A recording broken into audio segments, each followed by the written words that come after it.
Breaking news చూస్తున్నాం. కొమరం భీం ఆసిఫాబాద్ జిల్లా కేంద్రంలోని అద్దాల మేడలో ప్రభుత్వ ఆసుపత్రి నిర్మించారు. కానీ అందులో ఉన్న సౌకర్యాలు మాత్రం అంతంత మాత్రంగానే ఉన్నాయి. దీంతో ఆసుపత్రికి వచ్చే రోగులు ఎన్నో ఇబ్బందులు పడాల్సిన పరిస్థితి వస్తుంది.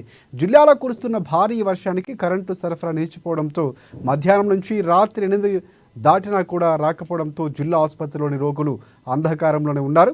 ఇక సమాచారం తెలుసుకున్న సిపిఎం పార్టీ నాయకులు ఆసుపత్రికి వెళ్లి పరిశీలించగా మొత్తం అంధకారంలో ఉండటంతో రోగులతో వచ్చిన కుటుంబీకులతో ఆసుపత్రి ముందు బైఠాయించారు, నిరసన వ్యక్తం చేస్తున్నారు. ఈ విషయాన్ని జిల్లా కలెక్టర్ వెంకటేష్ ధోత్రేకు ఫోన్ ద్వారా సమాచారం తెలపడంతో కలెక్టర్ ఆదేశాలతో జిల్లా డిఎంహెచ్ఓ తుకారాం భట్ ఆసుపత్రికి చేరుకుని విద్యుత్తు అంతరాయం ఏర్పడినప్పుడు వాడే జనరేటర్ నిర్వహణపై ఆరా తీశారు.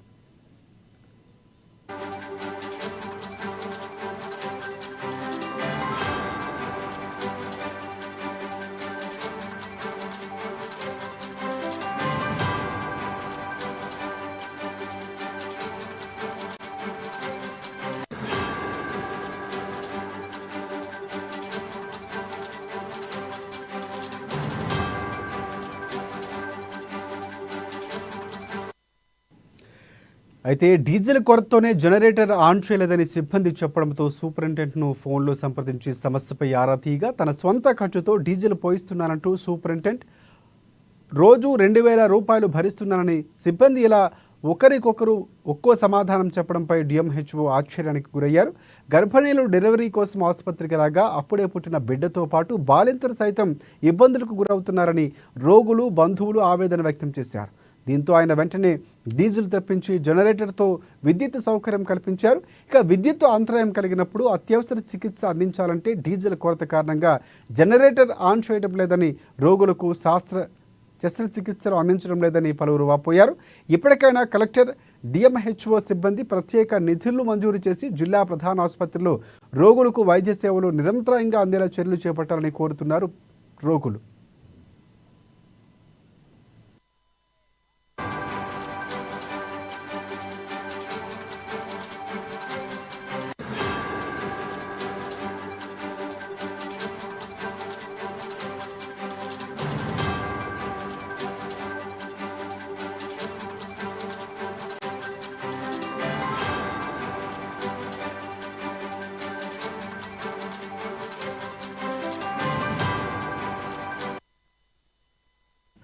కొమరం భీం ఆసిఫాబాద్ జిల్లా కేంద్రంలోని అద్దాల మేడతో ప్రభుత్వ ఆసుపత్రి నిర్మించారు. కానీ అందులో ఉన్న సౌకర్యాలు మాత్రం అంతంత మాత్రంగానే ఉన్నాయి.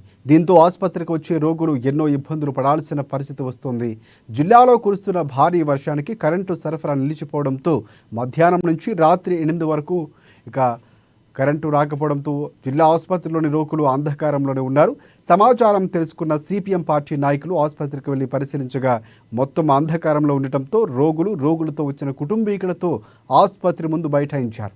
విషయాన్ని జిల్లా కలెక్టర్ వెంకటేష్ ధోత్రేకు ఫోన్ ద్వారా సమాచారం తెలపడంతో కలెక్టర్ ఆదేశాలతో జిల్లా డిఎంహెచ్ఓ తుకారాం భట్ ఆసుపత్రికి చేరుకుని విద్యుత్తు అంతరాయం ఏర్పడినప్పుడు వాడే జనరేటర్ నిర్వహణపై ఆరా తీశారు. అయితే డీజిల్ కొరతతో జనరేటర్ ఆన్ చేయలేదని సిబ్బంది చెప్పడంతో సూపరింటెండెంట్ను ఫోన్లో సంప్రదించి సమస్యపై ఆరా తీయగా తన సొంత ఖర్చుతో డీజిల్ పోయిస్తున్నానంటూ సూపరింటెండెంట్ రోజు 2000 రూపాయలు భరిస్తున్నామని సిబ్బంది ఇలా ఒకరికొకరు ఒక్కో సమాధానం చెప్పడంపై డిఎంహెచ్ఓ ఆశ్చర్యానికి గురయ్యారు. గర్భిణీలు డెలివరీ కోసం ఆసుపత్రికి రాగా అప్పుడే పుట్టిన బిడ్డతో పాటు బాలింతలు కూడా ఇబ్బందులకు గురయ్యారని రోగులు, బంధువులు ఆవేదన వ్యక్తం చేస్తున్నారు. దీంతో ఆయన వెంటనే డీజిల్ తెప్పించి జనరేటర్తో విద్యుత్ సౌకర్యం కల్పించారు. విద్యుత్ అంతరాయం కలిగినప్పుడు అత్యవసర చికిత్స అందించాలంటే డీజిల్ కొరత కారణంగా జనరేటర్ ఆన్ చేయటం లేదని, రోగులు శస్త్రచికిత్సలు అందించడం లేదని పలువురు వాపోయారు. ఇప్పటికైనా కలెక్టర్, డిఎంహెచ్ఓ సంప్రదించి ప్రత్యేక నిధులు మంజూరు చేసి జిల్లా ప్రధాన ఆసుపత్రిలో రోగులకు వైద్య సేవలు నిరంతరంగా అందేలా చర్యలు చేపట్టాలని అక్కడ ఆసుపత్రి సిబ్బందిని వారు కోరుతున్నారు. రోగులు తీవ్ర ఇబ్బంది పడుతున్నటువంటి పరిస్థితి. ఈ రోజు రాష్ట్ర ప్రభుత్వం గొప్పలు చెప్తా ఉంది. ఈ రోజు ప్రభుత్వ ఆసుపత్రిలో మందులు అందుబాటులో ఉన్నాయి, వైద్యులు అందుబాటులో ఉన్నారని రాష్ట్ర ప్రభుత్వం గొప్పగా చెప్తుంది. కానీ దానికి విరుద్ధంగా ఈరోజు కొమరం భీం జిల్లా కేంద్రంలో ప్రధాన ఆసుపత్రిలో 3 గంటలు గడిచినప్పటికీ ఇప్పటి వరకు కరెంట్ లేకపోవడము చాలా శోచనీయం. ఈరోజు అత్యవసర చికిత్సలు ఉంటాయి. ఈరోజు కరెంట్ లేకపోవడం వల్ల ఈరోజు చీకట్లో రోగులకు ఇక్కడ పనిచేస్తున్న వైద్యులు వైద్యం ఎలా అందిస్తారని ఈరోజు సిపిఎం పార్టీగా మేము వైద్యులను అడగదలుచుకున్నాం. ఈరోజు ఇక్కడ పనిచేస్తున్న సూపరింటెండెంట్ గారికి ముందు చూపు లేకపోవడం వల్ల ఈరోజు రోగులు చీకట్లో గడుపుతున్నారని మేము సిపిఎంగా విమర్శిస్తున్నాం. హాస్పిటల్లో మా వైఫ్ని తెచ్చినాము డెలివరీ చేసుకుని. అయితే 4 గంటలకు మా వైఫ్ ఒక పాపని జన్మనిచ్చింది. అయితే వర్షం బాగా వర్షం వచ్చిన తర్వాత కరెంట్ వెళ్ళిపోయింది. కరెంట్ వెళ్ళిపోయిన 3 గంటల నుంచి కరెంట్ లేక మేము ఇబ్బందులు పడినాం. తర్వాత వేరే సిపిఎం అలా వచ్చి ధర్నాలు చేస్తే ఇప్పుడు కరెంట్ వచ్చింది. నా కొడుకుకు ఫుల్ జ్వరం వచ్చి ఇక్కడ వచ్చి అడ్మిట్ అయినా. అడ్మిట్ అయిన తర్వాత బ్లడ్ టెస్ట్ రిపోర్టు ఇవాళ వచ్చింది.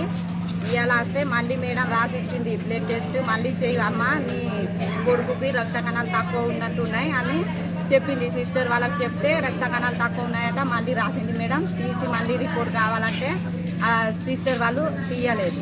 నేను కరెంట్ లేక 4 నుంచి కరెంట్ లేదు. వర్షం స్టార్ట్ కాకముందే కరెంట్ లేదు. అసలు కరెంట్ రాకపోతే వాళ్ళు ఏం ట్రీట్మెంట్ చేస్తారు సార్? ఏం చేయలేరు ట్రీట్మెంట్. పేషెంట్లు పట్టించుకోకుండా ఇక్కడ జనరేటర్ లేదు, కరెంట్ లేదు, ఇది ఏం పద్ధతులు అని నేను కొద్దిగా మాట్లాడేసరికి అందరు వచ్చిన తర్వాత మరి ఇదేం సంగతి అంటే సిస్టర్ అంటే ఇది మాధవ్ గవర్నమెంట్ హాస్పిటల్ అంటే మేము లేదని గవర్నమెంట్ హాస్పిటల్ అయిందా?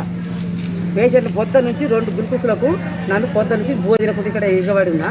వీళ్ళు కూడా సిస్టర్ కూడా పట్టించుకోకుండా ఇది కాదు చర్య, నేను పెద్ద చర్య తీసుకుంటాను. సెల్లులో రావడం గొప్పతనం కాదు, మాకేం కొమ్ములు లేవు. కానీ డాక్టర్ కూడా ఎవరే కానీ ప్రతి రూమ్కు వేనెంబడి